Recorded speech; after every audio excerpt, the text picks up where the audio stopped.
Right. I think if you're okay, Richard, I'm going to kick off before we get busy chatting Sure, let's do it. and kick this off to everyone. I see people still joining. So thank you everyone for joining. I'm James Sinclair. I'm the principal of Enterprise Alumni. I am very excited today for my guest. If you are not on Twitter or you haven't been on Twitter for a while, now is a really good time to dust off that app. You can follow him at Rich Millington. But I think the key around this conversation or this hour that I wanted to focus on is really how to execute a community program that works. And there's a lot of conversations that Richard has around how do you know what's working? How do you take a moment and say, well, this isn't working, let's re-strategize? And how are you, so busy with the busy work that perhaps you aren't focusing on what is a community strategy? So really this hour is to talk about what it means to have a strategy that evolves, and also to add in that extra kind of challenge that, every community has its own challenge, but I'd like to think within corporate alumni, one of the biggest challenges, these people have left voluntarily. So as people leave voluntarily out the door and go to a new job, you're then kind of fishing and hooking them and saying, hey, wait, we want to stay in touch, despite that employee having explicitly said, if I wanted to stay in touch, I would have stayed. And so there's a little bit of an uphill battle that many people have. But really, I want to spend this hour talking about community programs, talking about your experience, Rich, talking about some of the conversations you've had. But maybe I can just turn this straight over to you and ask you to just give us a quick intro, who you are, where you're from, what you've done, and just to bring us up to speed on kind of why you are absolutely one of the experts in the field of community engagement. I'm not sure I'd say I'm one of the experts. I think there's a lot of people doing great work in this field. So hi, everyone. I'm Richard. I'm the founder of a consultancy called FeverBee. And what I've been doing for 10 years with some colleagues of mine is helping organizations around the world develop the best communities that they possibly can. And this ranges from some of the largest organizations in the world, Apple, Facebook, SAP, all the way down to some of the smaller organizations that you will never hear of ever again. And I think what makes our approach unique is that while we do the technology side, we know that fundamentally, if we want any community to work, we have to understand the psychology. Why do people join and participate in a community? Not just for some instant gratification or something they want today, but if you want people to stick around, if you want people to engage, if you want people to participate every single day, then you have to understand exactly what they need. You have to make them feel this powerful sense of community, this sense of identity. And a lot of what we've done is taken these principles from social psychology, motivation theory, other things that have worked in business as well, and applied them within a community context. And when that works, it's fantastic to see. Like, the results are incredible. The benefits to members are incredible. The benefits to organizations are incredible. So I'm hoping over the next, I've forgotten how much time we have here, half an hour or an hour. I can share some of those principles with you, answer any questions you have, and hopefully provide the most value that I possibly can to you and your work.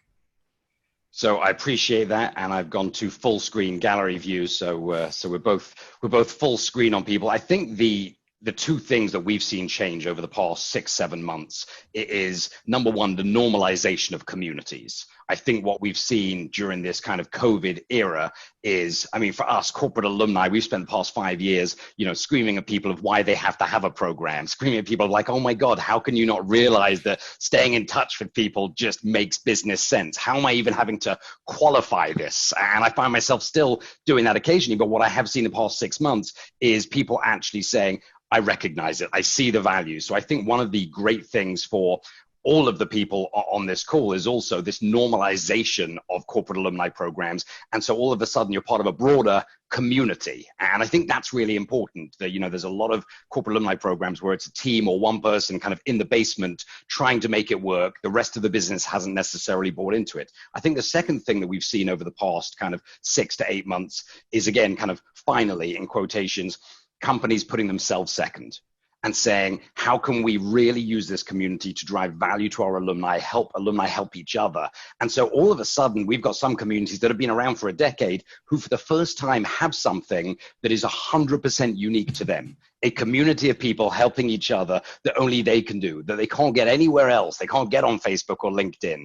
And so all of a sudden, they've seen their engagement drive, and they realize it's, oh, 1 second, if we put ourselves second, we're actually putting ourselves first. And so I think that's where I want to kind of kick off, which is one of the big questions that people always have. You know, people who have small communities always wish they had big communities. People who have big communities also always wish they had small communities. Do you see any major difference between kind of size of community? And we're talking about the difference between 500 and perhaps 25,000, 50,000. One of the interesting things I think about any online community that's out there, or even an offline community as well, is that members rarely care if it's bigger, they care if it's better. And better and bigger aren't the same things. And the bigger a community gets, the more challenges that you encounter as well. The more likely you are to have members that are going to be quite problematic. Often the more you have to spend on moderation or removing bad posts or keeping everyone in line or responding to members again and again and again when they forget their password and haven't found the link to retrieve it. All those kind of issues really pile up when you have a bigger community. But better is different. Better is when you have stronger relationships with people in that group. And that's even harder the bigger the group becomes. Better is where you can ask a question and get answers from people that you trust. People whose experience and expertise that you know, people that you've gotten to know in that community. Better is when you feel like you belong, when you feel like you're a part of a unique group of insiders. So bigger and better are two very different things. Now, having said that, you do need a community to be over a certain size.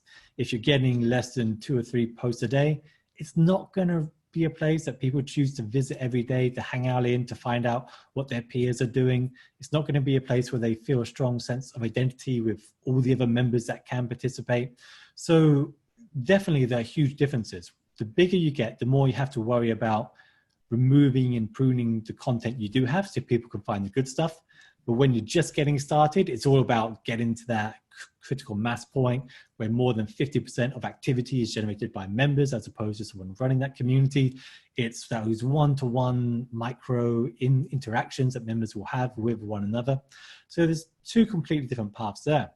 And I think in terms of the value of community, because you brought up just before this question, is that there's this naive view that I come across a lot, which is communities are amazing and hurrah, hurrah, hurrah. And they are amazing and hurrah, hurrah, hurrah. That's not very powerful as a business case. And I think as a business case, as a community person, I don't like saying this, but as a business case, we do have to quantify the value of that community. We do have to come equipped with examples and case studies and metrics and data and be able to tell a story about why a community can be indispensable, not just useful, but indispensable for your organization. Because what I think, or what at least I've seen over the last half year or since the COVID pandemic began, is that it has greatly accelerated the shift towards communities. There's more people participating in communities than ever, and we track data of a lot of communities. We know that most communities have seen a big increase in participation. At the same time, organizations have to cut budgets. They've got a recession that they feel is coming on, and so the budgets have been cut. So you're in a situation where if a budget has to be cut, you've got to make really darn sure it's not cut in the community first. And that means being able to build that narrative about why a community is important, why it's so valuable to the organization, how it's so valuable to your members, not just valuable, but more valuable than other activities that your organization does as well. So there's a whole bigger picture that's a part of that. Yeah, so I think you nailed it. I think there's 2 areas that we always see. Number one, with size, kind of volume hides sins. Because if you think about a massive organization that has, 12%, turnover a year, it's always growing. So they can use kind of the vanity statistics of look at our size, look at our growth, look at our page views. But when you start, double clicking, the honesty kind of, or the sanity kind of kicks in, and it's not the same. And so, size often is actually kind of the biggest enemy to communities, because you have enough data. I think the second thing you really bring up was the importance of kind of advertising this internally. And that's another area that I think is so critical that some people forget, that actually your primary role, in addition to serving your community, is making sure you show the value inside and advertise it inside. In reality, that's how you're going to get growth. That's how you're going to get content. That's how you're going to get engagement.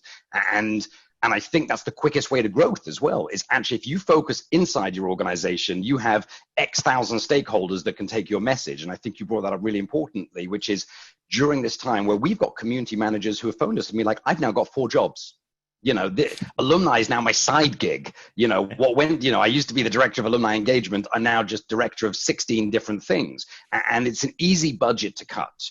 And I think for a lot of organizations, it's easy. We'll pick that back up, in a couple of months. They'll still be there. And I think there's a little bit of that view that happens. I know it's happening with people who are on this call where they're doing multiple jobs. They're being told, sorry, you've cut your budget, work out what to do. And I guess, under that scenario, how does one drive kind of that internal evangelism, out of the basement and into kind of the mass market? How does alumni take their seat, or community take their seat, really in the boardroom? Because you've got thousands of brand advocates, thousands of people that will do whatever you want. What are the steps that people can take to kind of, I guess, do a highlight reel upstairs, if that's an awful way of putting it? To a certain extent, yes. I think the common mistake is this idea that if you just have the right metric, like say, if you could just prove that, for every $1 you spent, you got $1.50 or whatever currency you want to use, $1.50 back, then that will persuade everyone. And what I found is that if people don't fundamentally like the community or like you as a person, then they disregard that data, they pick holes in it, and they don't accept that evidence. And so it's not just a case of finding the right metrics, the right facts. Facts are really useful, but facts are better at convincing someone than persuading someone. Like persuading someone is when you persuade them to take action. Persuasion is about emotion. Persuasion is about finding out, what do these people care about? The people that I work with, the people who make these decisions, what do they care about at an emotional level? And how can I tell a story using facts as the framework for that story? But how can I tell a story that's going to fit that particular persuasion? So we've had situations where like a CEO of an organization wasn't really keen on community, but we knew that he loved being seen as this innovative person who was driving digital change. He was well known amongst other CEOs from that. And when we began talking about the community in those terms, like this is what the most innovative companies are doing, then we start to get to support for the community from him. And just finding the right story is critical. And so what I would look at is first is look at the person that you need to persuade. You need some sort of a relationship there to begin with, get an introduction, find a way to get up to that level. Second, find out what they care about at an emotional level. Not just they want the business or the organization to be doing better, but on their day-to-day level, what really drives this person. And third, finding the parts of the community that you can use to build that narrative and story. There might be a few samples of anecdotal data or stories from the community. There might be some facts that you've seen. There might be things about the retention rates or what members have been able to do when they collaborate with one another. What happens when an alumni network stays in close contact, and the jobs they're being able to help each other get, or bring in new business for their organization as a result of that network. Those kinds of stories are game changing. So what we try to do is build up a whole library of these stories. Every single time we see one of these stories in the community, we don't just let it disappear off the page. We capture that story. We make sure that we have a system for capturing that story, take that notes, put it into a presentation slide or whatever format, and then having these build up over time. So whenever we need to drop a story to support the community, we can do it instantly because we have so many options and opportunities to do that. Yeah, I love that idea of kind of keeping track of it throughout the cycle, and then when you need it, not having to remember. I know a lot of companies who do quarterly scorecarding. At the end of the quarter, they're like, okay, what's happened this quarter? And they have to think back and, do a prayer cycle in their head that they have a good enough memory. I think you bring up a really good point. One of the things we heard from Michael DeStefano, who's the global head of alumni at EY, was one of their junior tax accountants is now on the board of Coca-Cola. And amazing. And that story is more valuable than any kind of, because he still opens the alumni newsletters. He still clicks on the alumni newsletters. He's an engaged user. Yes, he's not in there writing comments and talking, but he's engaged. He's reading, he's staying up to date, he's staying part of that community. And Michael said kind of that one little snippet kind of buys everything, if that makes sense. And I think that goes to your point that that's way more important than, you know, at the same time, he also said, look, 17% of our employees are returners. So there's a multi-million-dollar saving, but ultimately that doesn't pull the heartstring the same as, yeah, this guy started with us, you know, 20 years ago, and he's now on the board of Coca-Cola. Everyone can understand that. Doesn't matter where you are in the business. And I think that's a really important point. Not only that, is that they will remember that as well. I would bet like 3 hours after this call, no one is going to remember that 17% statistic that you just shared. Even I had trouble just remembering it, and I just heard it. But that story, I'm going to be remembering that for ages. Like we remember stories a lot better. So find the right stories to tell, the most powerful, most emotive stories to tell, because that's always the most persuasive way. Always. I think that's such a good takeaway, is finding the story. You're 100% right. Sometimes we too get so bogged down in the numbers of like, look, it's here. The data's here. Why are you not turning? You know, why am I still qualifying? Why am I still screaming? But you're right. It's trying to really tug at those heartstrings. And I think that also goes to kind of into the next conversation around community. And I don't know what you've seen, but one of the things we found in some organizations who suddenly wake up one day and say, you know what, we need a corporate alumni program. When people leave, we need to maintain it. You're in charge of it. And you just kind of have someone be like, I'm sorry, me? You know, whether that person is in talent or comms or recruiting, or maybe has done something in community, or maybe is part of a vocational trainee or an intern program. Very often the program is started or run by someone who is more focused on making sure it doesn't fail than making sure it succeeds, because they perhaps are ill-equipped or don't have the knowledge or don't have the, and, you know, and they can't ask for it. And because they've been given this, you know, when you've seen your communities, I'm sure that's not unique just to our business, you know, kind of, hey, Frank, congrats, you're in charge of this massive community, you know, don't ruin it. You know, how does one approach that conversation of essentially when you assign the wrong person to it, to a certain extent, you're setting it up for failure before it's even started?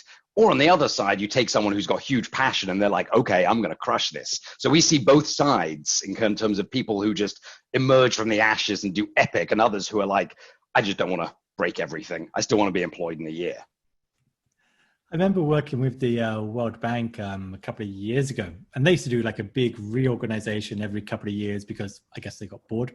But yeah, they had these product experts or sector experts in every category. And one day they suddenly decided, someone high up decided, okay, all these experts in their field, you're now going to be running a community of practice for your topic. And these people, they don't know anything about, you know, community. They love being in a quiet room, writing their papers that are going to get like applause from academics and other people in their field around the world. They don't want someone to be, they don't want to be responding to, you know, hey, I've lost my password. Can you tell me? That's not what the kind of work they want to be doing. So the motivations are completely misaligned.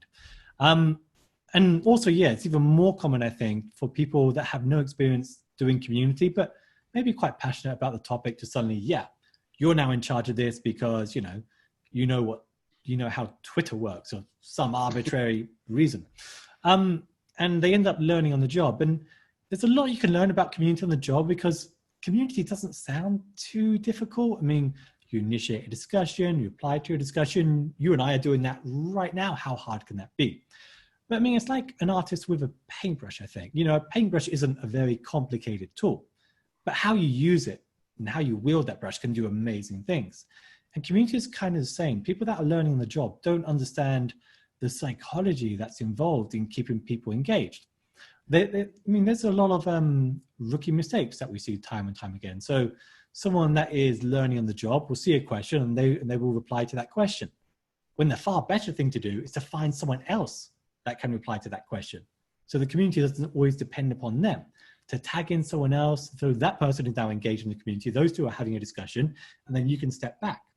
Someone that's learning on the job doesn't know, if someone writes a great answer to a question, to reach out to them, be like, say, hey, that's a really good article. I can see you've got a lot of expertise. Would you be willing to share like a blog post about this, or be in charge of future discussions, or start your own group around these things? Being able to those little nudges that go down all these kind of different pathways that really helps this community grow. And what you end up with someone learning on the job is a community that soon becomes a ghost town, or is what we call a life support community, which is they need to zap some life into that community every couple of days or couple of weeks. Otherwise it just goes flat. Whereas with someone that is trained and knows what they're doing, it goes up and up and up. And I think the challenge right now is that most organizations don't value community expertise, and what they end up with is communities that are nowhere near close to reaching their potential.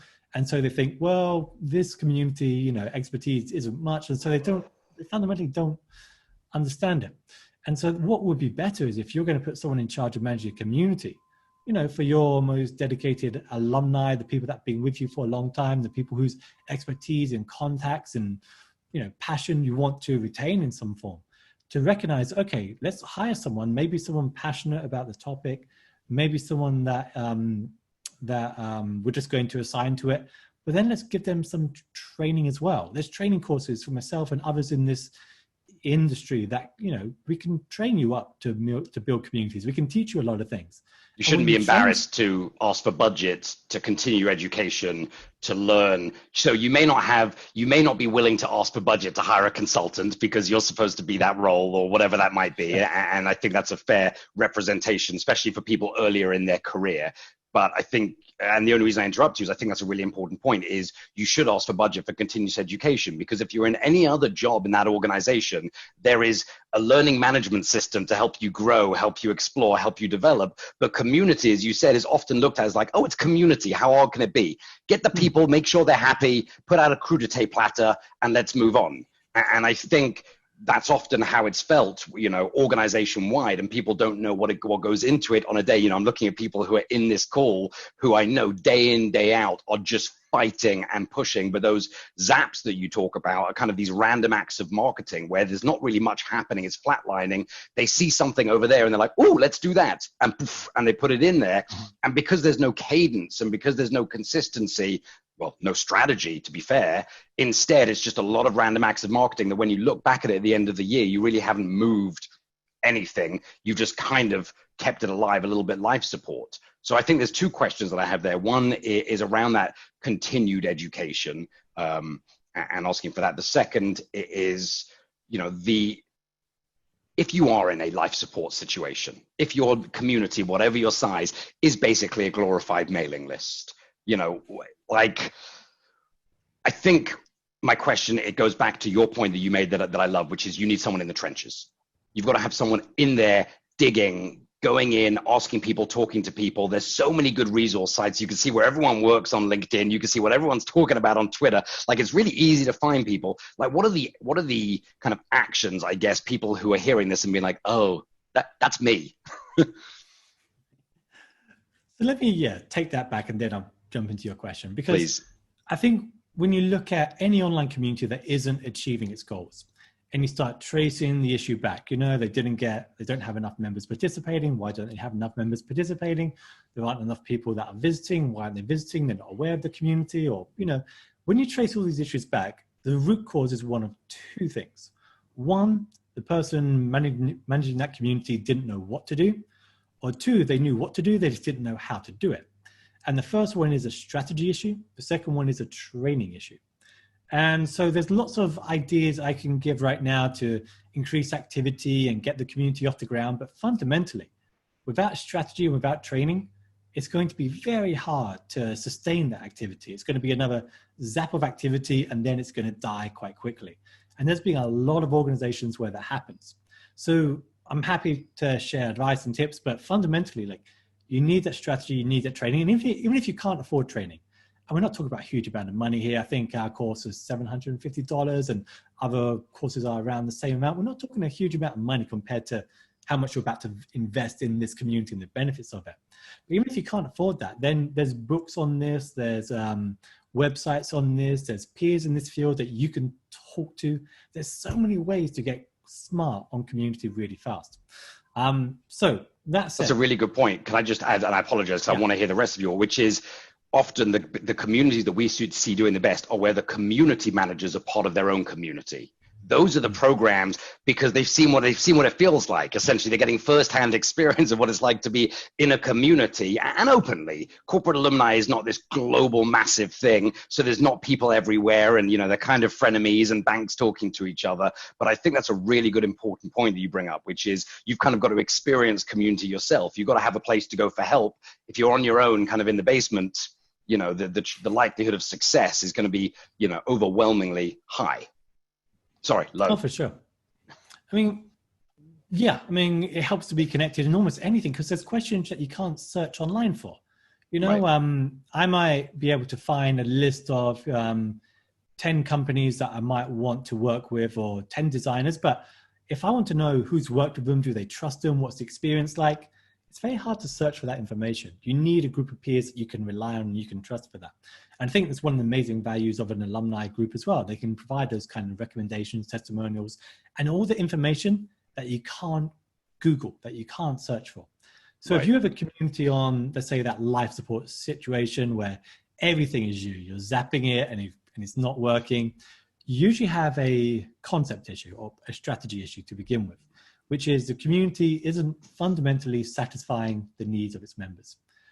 If you are sure that people are visiting, but they're not participating, it's a concept issue.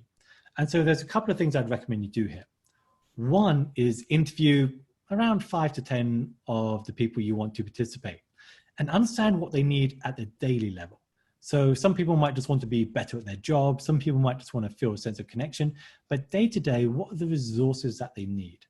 What's the kind of connections that they want? What kind of support do they need?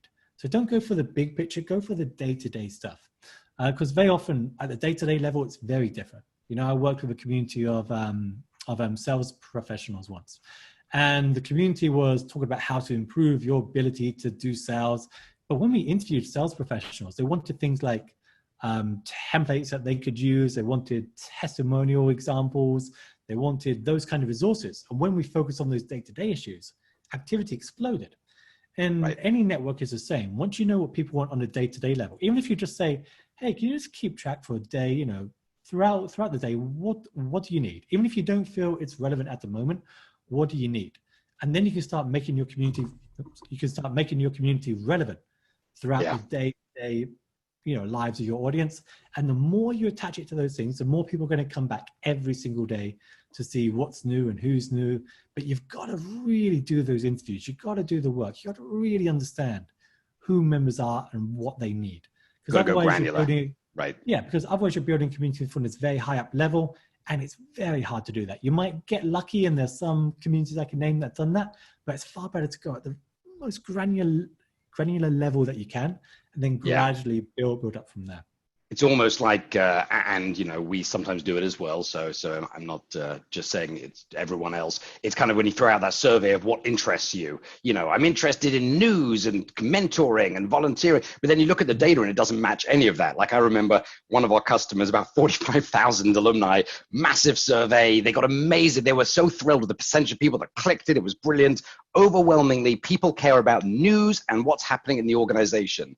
But if you look at the data, no one cared. Like no one cared at all. So the only thing that really the survey tells you is that they're willing to take a survey. And that was really the finding that we got out of that survey was, okay, these people are willing to do a survey, but going to that granular level of what are they getting elsewhere? Because I know you've talked about that. Like what are they, going back to what do you have that's unique only to you? They can get nowhere else because we're not replicating Facebook. We're not replicating LinkedIn, and we're not looking to. And if you're trying to, you've lost already. So what are they kind of coming to your community for that they can get nowhere else? And that's what you're talking about, right? When you talk about the granular level of items. Yeah, for sure. And you think about most people in any alumni network, I assume can connect on Facebook, can connect on LinkedIn. Why not just start a LinkedIn group?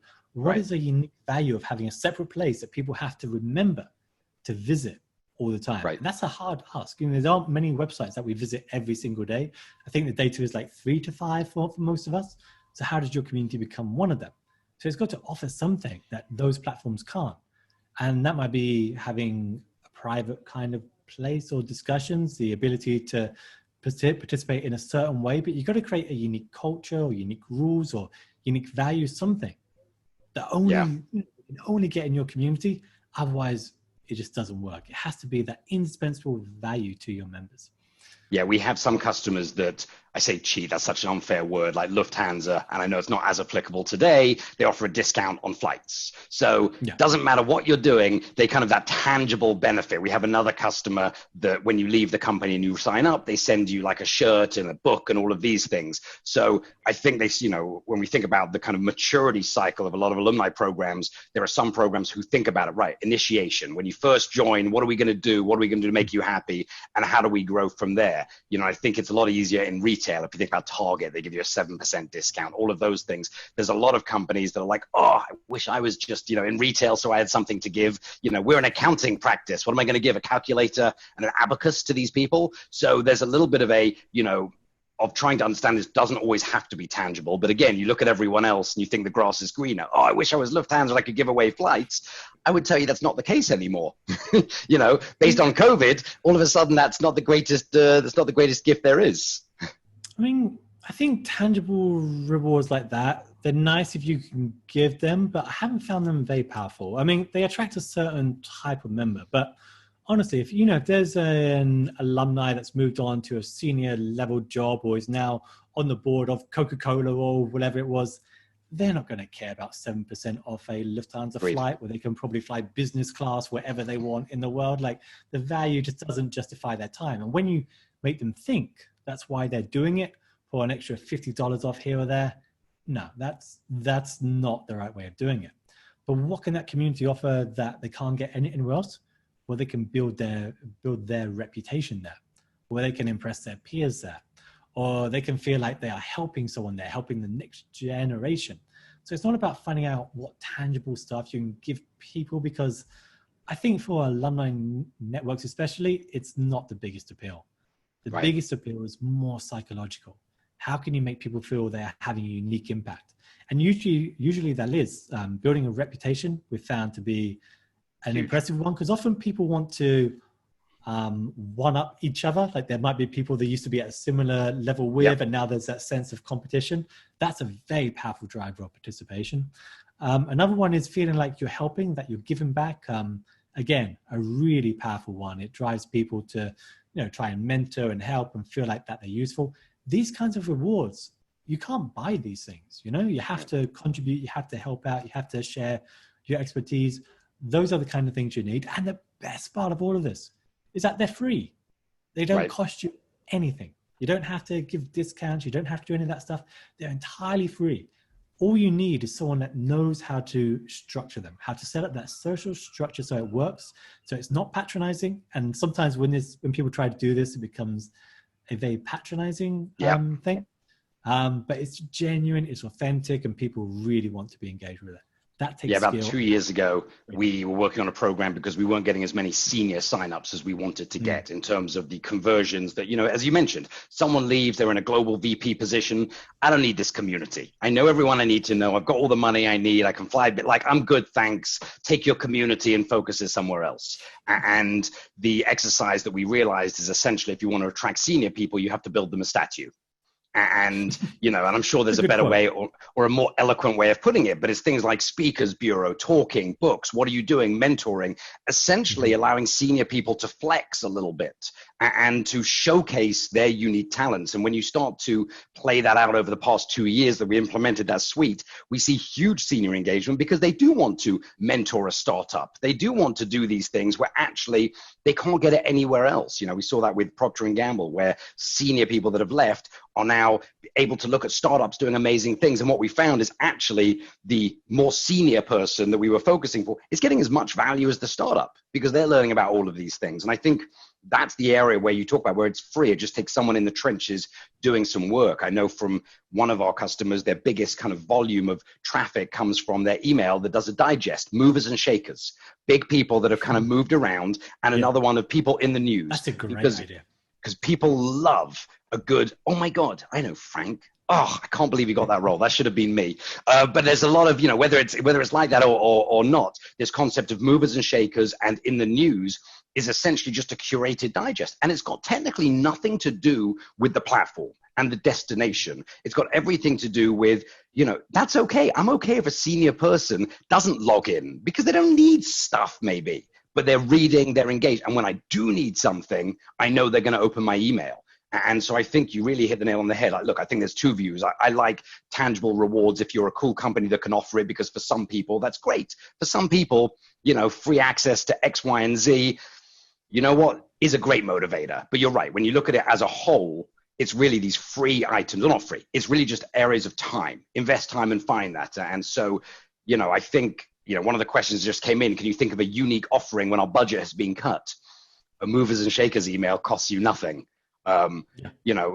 Which I think leads me to my kind of next question that talks about what that means to be in the trenches with a lot of these corporate communities. They have, legal and compliance and governance and a lot of kind of corporate requirements. And I know from your experience with Apple and Facebook and SAP, these are not unique conversations. And so you can have all the curse word managers and sentiment, but ultimately, what happens if we let our people talk to each other? They will talk to each other. And so I want to hear a little bit, because I'm sure you've been in that room when someone's looked at you and said, we should have a community, but no one should be able to talk to each other, and we should control everything, and there should be a workflow to approve it.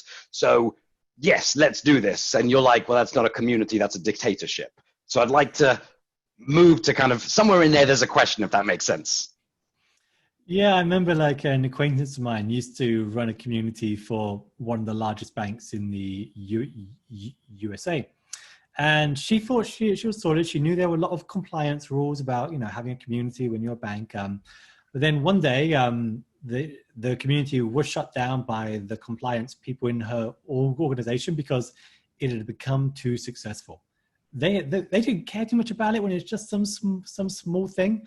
But when the community got bigger and bigger, the risk became bigger and bigger for them, and they just dropped it. That's tragic. It also happens in some sectors. So I think the challenge with legal teams, and before, by the way, anyone that's watching this, get proper legal advice, don't trust me, all that kind of stuff. But I think the challenge with legal teams is that their goal is to reduce the risk to zero. And a community, the risk can be low, but it can never be zero. I mean, members can do things that you don't predict. I've had so many legal issues that I never even considered would be an issue, and then they suddenly pop up. So they're always driven to reduce the risk to zero. And so you've got to find some kind of balance there. And I found very often it doesn't work. You can say all the things you can, but there's no real motivation for them to do that, to help you. What I have found to be best is find organizations that are in a similar space, a similar field, that have managed to do the things that we want to do, and ideally try and connect them with the legal team that I'm trying to persuade. Look at what their terms and conditions are like, look at how they managed to navigate those waters. And this, by the way, it's a really good idea to have a group of peers in your field that are also building communities for alumni networks or whatever community you're working with. These are exactly the kinds of questions that you could ask them, because you can't really ask them in a public sphere. Right. So I don't really have a great answer to this because it's so different. And, my experiences are mixed, but I just feel you've got to have comparable examples from elsewhere. And one thing I would say is to really take the time to listen. Don't go in there with, the week before you plan to launch your community, be like, hey, we're doing this. Hope that's cool. No, you've got to go at the very beginning and be like, hey, these are our ideas. Can I get your feedback? Can I get your, all the things, what do we need to be aware of? Because when you begin with that open mind, I think it begins with a conversation, and they know that, you've listened to them, you've taken the time, you're trying to proactively address their concerns rather than just dropping it on them. And this goes almost all the way back to the beginning of this conversation of having a senior stakeholder. Like the number one way to manage your risk and compliance team is say, speak to Sally. She's the global vice president of HR. She'll be the one you're interfacing with, not me, because you also find compliance, I don't want to use the wrong word, but they almost can be more aggressive in their requirements, as you go lower down the chain in an organization, especially if you are in a junior position and compliance walks in and says, no, you can't do this. Your only response is, okay, and now I've got to deal with it. So I think number one is making sure you have that internal executive sponsor that's going to stand right in front of you when you have these issues. And people always wonder, like, why do you need that executive person? Why do you have to stay in touch with them every month? It's because when compliance knocks on your door, you want to be able to just put them that way. I think the second thing is, as you mentioned, is also kind of doing the same reporting that you do for your stakeholders for your compliance and risk team. If your compliance and risk team or your legal liaison, whatever one wants to call it, is getting a report every month that lets them know what's happening, what's going on, shows you're being proactive, then you are dramatically, part of risk being reduced is just you being proactive and you being aware of it. For sure. And I think that people, are like, well, I've got to report to my direct, senior or whatever that might mean. But actually, we think you've got to report organization wide. Everyone needs to understand what you're doing and why, because at some point it's going to come across their desk and they're going to be like, ugh, I don't care. Oh, I've been receiving these reports. We tell people have an internal mailing list and every 6 weeks send out an email with the highlights. Only good news, obviously, but keep people out there. So I think if I was to go back to that conversation around kind of in the trenches and trying to find value of people, and when it goes back to strategy, let's just make an assumption that everyone on this phone recognizes they could be doing better, could be doing different, could be doing more. It's not to say they're doing it wrong. How do you kind of wipe the slate clean, blank piece of paper and say, okay, so we know you've got to find, 5 to 10 people to interview. Is that building personas? Is that building, kind of a map of, needs? Like how does one wipe the board clean and say, okay, I agree, time for a V2? I don't think it's possible to wipe the slate clean, because the community, if it's existing and it's not doing well, it already has, a sense of reputation. It already has people that know of it and think of it a certain way. And to pretend there's no legacy surrounding this is, I personally wouldn't go down that road. Agreed. What I would say is try to understand exactly where the community is today. Like really honestly, not like those metrics that are tweaked here and there, to make them look better, but be really honest about where the community is today and why it is. Like, what are the root causes? If you trace all the issues back to their root cause, really understand that, because that's the level you have to begin working at. And once we start doing that, like we can start building a strategy from the present reality, and then we can go forward. So the present reality might be, well, we've launched an online community. It hasn't worked out, and now people are questioning it. There's members haven't really been engaged. They're a bit tired of getting messages from us, demanding that, we join and participate. But when you have that reality, you can start building out, your plan. And that plan might be, okay, let's just start engaging with a couple of members to begin with.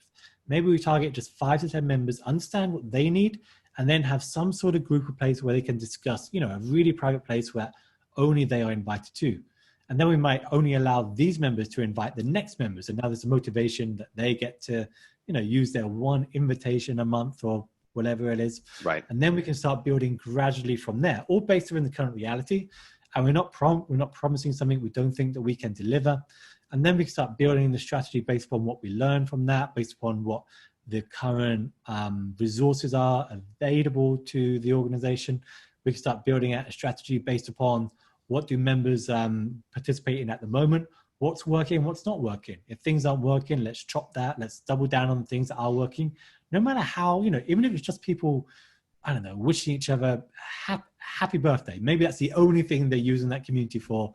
Okay, let's begin with birthdays. Then we can get people sharing what they did for their birthday. Then we can start building out discussions. But it's always rooted in that current reality, because I think the worst thing you can do as a strategist in community or anything is to go away into a room with a blank sheet of paper and write down a strategy and then drop it on, the organization or everyone else. Like, it's got to be a collaborative process. And when I work, sorry, can I clarify? Collaborative with the organization, or collaborative with the alumni, or just collaborative with everyone who's a stakeholder? Both. I apologize for clarifying. No, both. It's a great question. No, both. So if you go away and you drop this document on them, they're not going to accept it. They could be like, they don't even read the document. If it's a 60-page document, no one's going to read it. But when you brought them along the journey, and that's a very different story. When you've rooted these people that you want to build a community for in the process, check in with them every step of the way. Is this what you need? Is this what kind of technology makes sense to you? Are these the kinds of events and activities you've participated in the past? Let's test this part of the strategy before we, expand. Once you've done that, you've got a strategy that actually works. And I think that's really powerful. And I hate to pause you because I can't imagine not talking about that a little bit more. This, what should I do with my alumni community? Bring them on the journey with you. Let them be a part of it. Would it be right in saying that you've essentially said, when you talk about your smaller group and expanding, that solve one problem for one person versus trying to solve everything for everybody? You've just got to start with literally one human, solve their problem, nail it, then scale it. Is that kind of what you're saying? Maybe 5 to 10 rather just one. But yeah, the principle is pretty much that.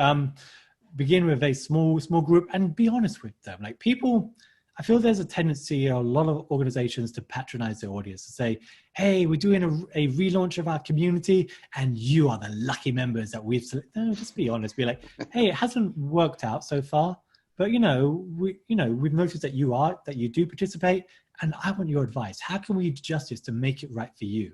How can we begin from a place of honesty at this point and figure out, okay, what do you think hasn't worked out? What do you think has worked out? And then follow their advice. Don't just get them to rubber stamp what you're going to do, in the first place. Actually help them drive that strategy, because a strategist is a catalyst. You don't need a consultant if everything is going well. But when an organization hires me to do a strategy for their community, it's because they haven't had the time to do it, or because they don't have the expertise to do it. And I'm a catalyst for that strategy. I don't create that strategy, I facilitate it. I mean, I want to get all the insights. I want to be able to prioritize those insights and structure them in a way that eventually leads into a strategy that everyone is on board with, because everyone has been creating that with me. And that, what I think is a big win is, like, so many strategies that are created today, communities everywhere else, begin collecting digital dust from the moment that you've completed it.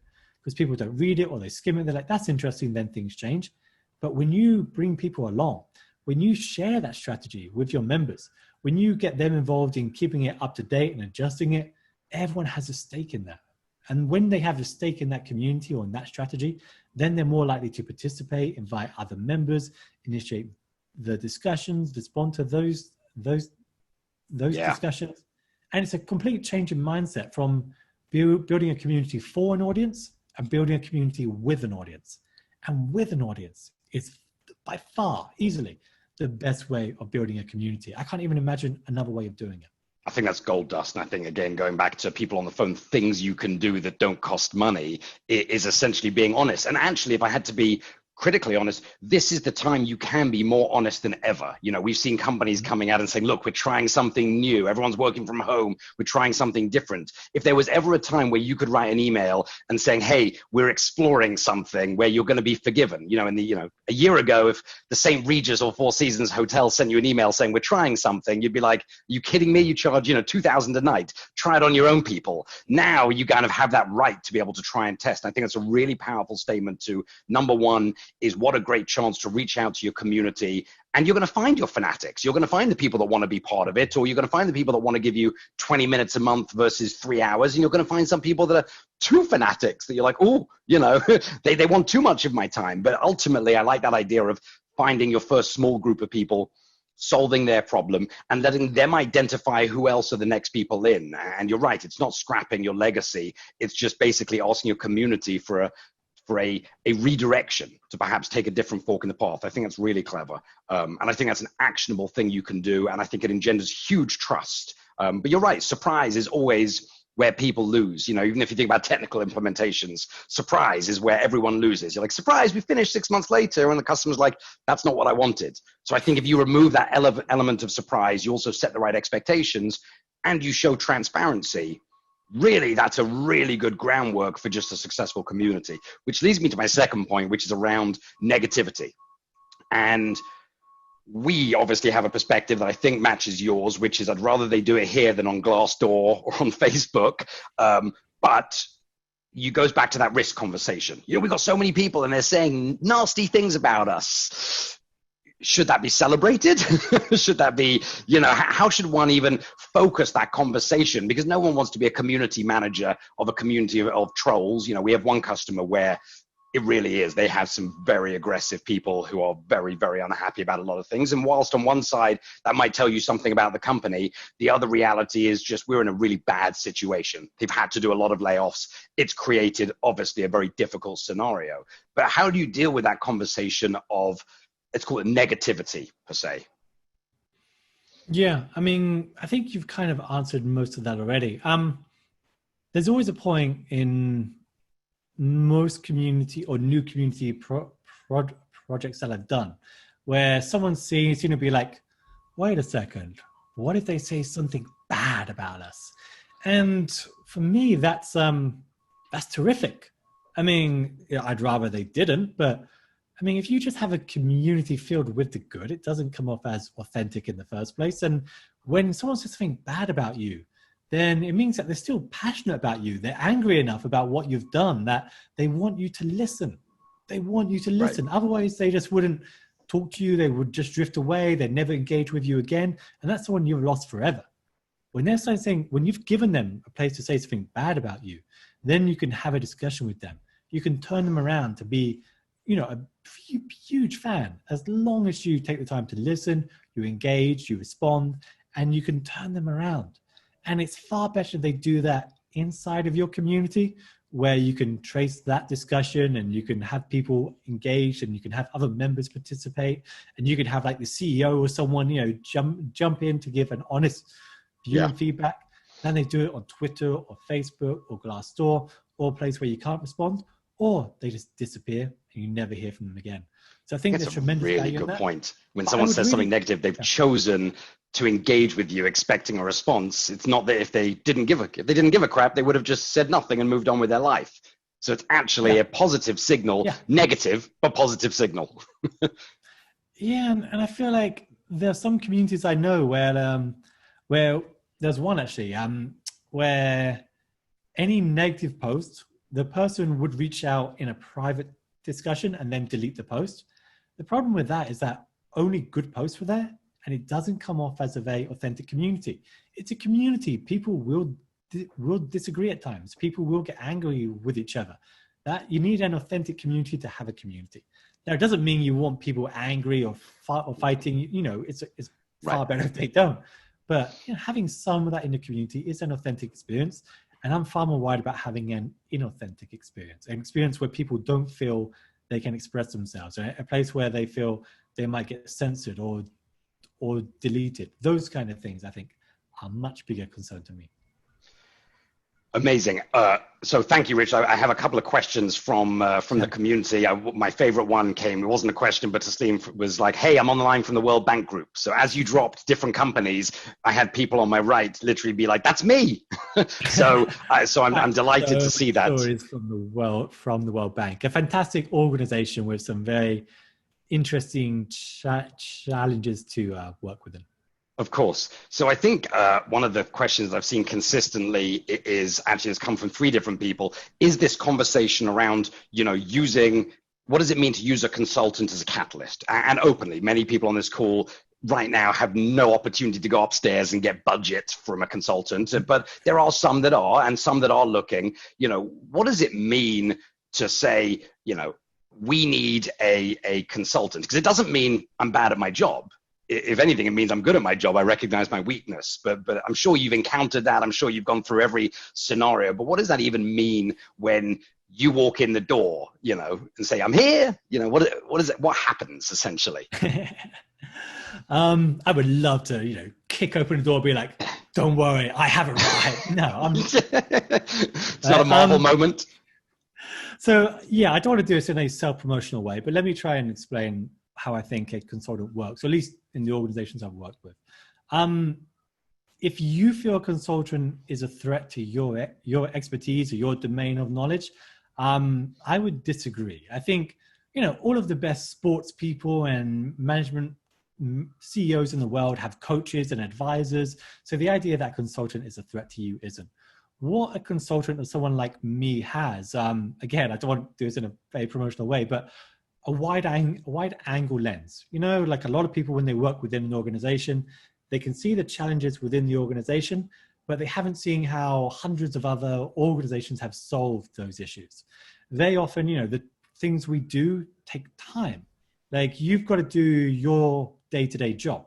So trying to do a strategy as well on top of your day-to-day job is really hard to do. Like, how are you going to find the time to interview all the people you need to interview and, you know, put together the specifications and requirements and put together a plan of action? All those things take time, and you don't want to rush a strategy. I mean, it's really hard to fly the plane when you're still serving drinks in the cabin, you know. Right. You're trying to keep everyone happy in your community. It's hard to, you know, steer the direction of where you're going. So what I tend to do when I go into an organization is first gather as much information as I can. So that I try and interview all the relevant stakeholders on that project. I interview members of that community. I try to get to the source of all the issues that's going on. And that takes around a month, usually around a month. Sometimes in more complex situations, it takes longer. And once I have that, I can bring together the knowledge I have from other organizations, what worked and what hasn't worked elsewhere, as long as, you know, hopefully the expertise I've earned or been lucky enough to earn, and develop the right solutions. And every one of those solutions has to be a collaborative process. So I work with you to figure out, okay, this has worked elsewhere. What are the chances of it working here? And gradually together, we figure that out. So it's a catalyst. If you want to accelerate what you're doing, a consultant can solve that. If you want to figure out how to go to the next level, a consultant can do that. If you want to turn around a community that isn't doing well, a consultant can do that. And if if you're not where you want to be, if your community hasn't made great progress in the last year, there's probably a reason for that. And a consultant can help you get to the bottom of that reason and solve that. Yeah, I think you nailed it with, you just have a wider scope, and I didn't take it as self-promoting. That's why we asked you to be on this webinar, because you have that wide scope, you know, but it's also the process and the documents, you know, you didn't do on an Etch-a-Sketch just before the call. This is, you know, years and years of kind of best practice and value of trying to understand what that means. Another question I have that came in is, in terms of communities, that other challenging communities that you've really seen work or turn around, you know, if not I, as they'll guess, as community managers, want to look at other communities and just see, you know, what's working and what's great and, you know, what's happening. Do you have any suggestions of places they could kind of visit and be like, oh, that is a great community, whether it's a company, a brand, whatever that might be? Yeah, I mean, alumni groups are mostly private groups, so I can't share many examples of that. However, if you don't mind me typing a link here, if you go to feverbee.com/communities, what you'll find, hold on, let me just put the link. And I'll put that in the email straight after here. What you'll find is a list of my favorite online communities, especially created by brands. If you look at what some organizations are doing, like Atlassian, like Alteryx, like SAP, how they reward members, how they structure the community. And what I would recommend you do is actually join these communities. What does that user flow look like? What's the first message you get? What's the second message you get? I've spent my entire morning actually just reviewing, I think, around 60 online communities, just because I'm trying to get the best practice in a very specific niche thing. But there's nothing that stops you from doing that. For any issue that you're thinking about, how to design, how to set up, how to welcome someone to a community, you can look at hundreds of other online communities that are out there today, figure out how they do it, and then borrow their best ideas for your online community. Like, I think that's a great idea. And I almost think that's a perfect kind of parting words of wisdom, which is find something you're interested in or not interested in, find a community that exists, join it, participate, see what happens. And I think that's a great question that I'm going to ask all the people on this call in the post survey, which is, what communities are you a member of? Because if you're not a member of any communities, how do you know what's working? With that, we've amazingly hit the top of the hour. Richard, hugely insightful. Again, I recommend everyone to follow you on Twitter. It's at Rich Millington. But this has been amazing. I really appreciate it, and so do all of our guests. And so I'm very, very thankful for you taking the time with us today and talking about community and strategy. And I can't wait to have you on again to spend another hour Absolutely. Listening. Thanks a lot. Thanks so much, guys. For everyone else, have a great day. Thank you.